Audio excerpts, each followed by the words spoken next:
الأرض اللي ربتنا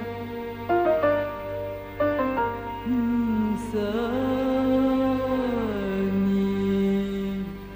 على حفاف العنب والتين شلحني على ترابات ضيعتنا